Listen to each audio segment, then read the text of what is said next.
Hi, and welcome to the Candid Thoughts podcast. This is your host, Isabella Pasquale.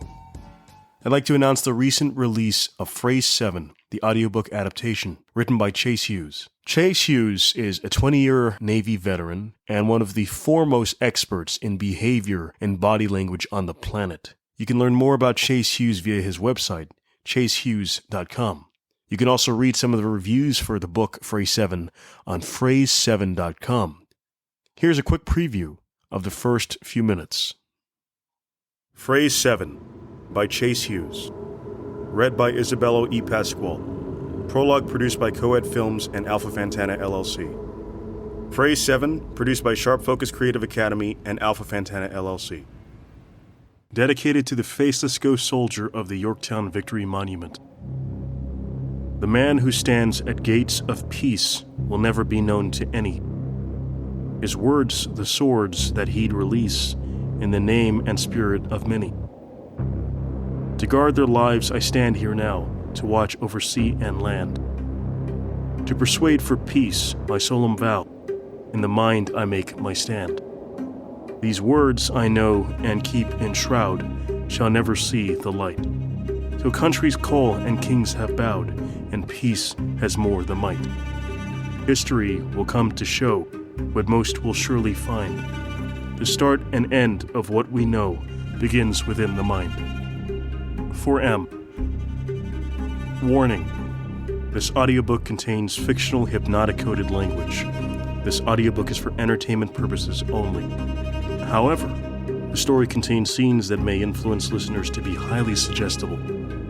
For your safety, please do not operate heavy machinery when listening to this audiobook. When the man spoke, she became a hollow puppet, and the part of her that could resist vanished. I'll be very upset if you vomit in this car. Big girls don't do that. It was dark outside. An occasional neighborhood lamppost crept past the windows of the long black BMW. The car rode quietly as gravel crackled under the tires. Nicole looked at the bearded man sitting beside her in the back seat, a 30-something who looked like a military guy. His beard pushed on the collar of his flannel shirt. The 24-year-old yoga instructor heard herself say, "No, they don't. Why am I agreeing with him?" She blinked heavy eyes at the bearded man beside her, squinting to bring his features into focus. It was no use. The dense white fog that had been clouding the edges of her vision for the last day wouldn't disperse. Her mind sagged under the weight of that fog, and it was an effort to stay conscious. This man had done this to her somehow, and she had become used to it over the last 24 hours. She had never killed anyone until 20 minutes ago, and the man with the beard had told her to feel just fine with it. She didn't feel much of anything at all, but somewhere inside of her, there was disagreement. Like in her belly, it wanted out. The leather seat smelled like luxury. She leaned her head against it, hoping the smell would keep her mind off everything. The beard man watched her. His gaze seemed paternal. I feel like a child inside. He's enjoying it. The staccato click at the BMW's turn signal sent her attention forward to an unfamiliar neighborhood appearing in the windshield. We're almost there, said the older man behind the wheel. The driver wore a sharp suit that reminded her of her dad. The beard man took in a slow, calm breath. His breathing is perfect. He would be great at yoga. He leaned forward and grabbed the side of the driver's seat. Make yourself safe now, Mike. She turned her head to see the driver pulling at a wire from somewhere beside him. He fumbled with it for a bit, producing a set of earbuds, and pressed them deep into his ears. Jazz music blasted from the tiny speakers. The driver reached beside him again and found a set of hearing protection earmuffs, like the construction workers behind her yoga studio wore. He steered with his knee while he pulled them onto his head, pushing them against his ears.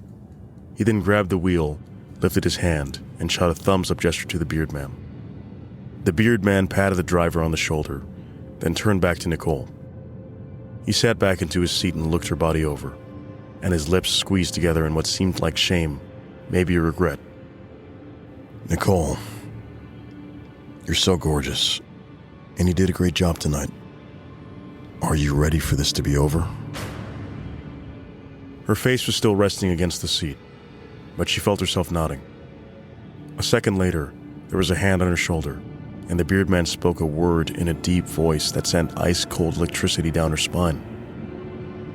Listen. She knew he was saying that phrase again. She heard the second word, Nicole, and felt a forceful wave of gravity pull her into the seat. She heard the echo of a few more words she was never quite able to distinguish. Part of her mind went somewhere else. The part of her that stayed with this man would do things she didn't like. She had only known him for a day. Her life was ruined. She was ruined. All because she had raised her hand at dinner 28 hours ago. Look in audible.com, type in phrase 7, and buy yourself a copy of the audiobook version today.